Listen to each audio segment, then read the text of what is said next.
Этот небольшой пеллетный завод открылся всего-то 1,5 месяца назад, поэтому предприятие, как здесь говорят, пока лишь раскручивается. Мощность производства – 10-15 тонн продукции в день. Примечательно, что умное оборудование изготовлено в нашем регионе.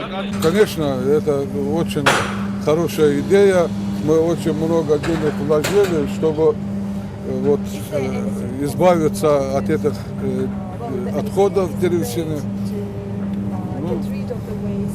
Хороший будет, когда будут хорошие покупатели, и когда народ осознает, что апель надо перевозить сюда. А этот комбинат пока в процессе строительства. Ожидается, что после введения в эксплуатацию он закроет проблему утилизации древесных отходов, которые копили в Сысольском районе годами.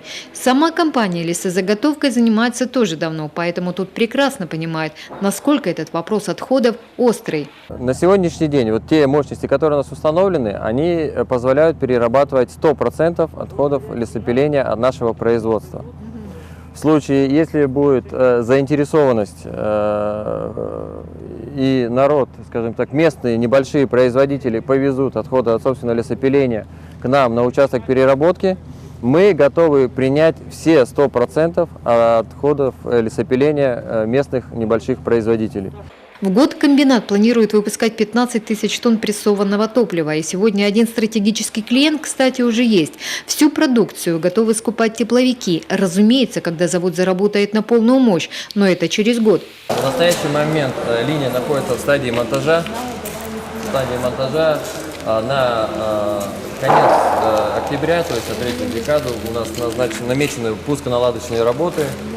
И в принципе, планируем где-то в декабре выйти на 50% мощности этой линии. Сейчас по региону изготовлением биотоплива занимаются уже 20 предприятий, и направление развивается весьма динамично. Подстегивает и внимание к экологии.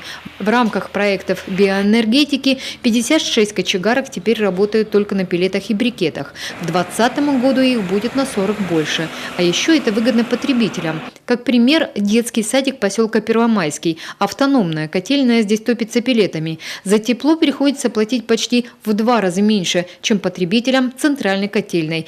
Члены рабочей группы БИАР из экскурсии сделали положительные выводы. Я знаю, что была проделана очень большая работа в течение многих лет тут. И то, что мы увидим, конечно, интересует и впечатляет. Если из того сектора образуется примерно 40% отходы при производстве лесопильного материала, конечно, необходимо, чтобы эти материалы воспользовались умным способом. И зато решается тоже проблема энергетики и уменьшается нужды на фосильные топлива.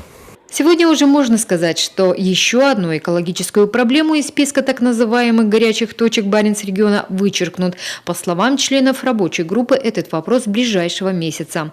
Елена Кононова, Павел Люлянмин, телеканал Юрган.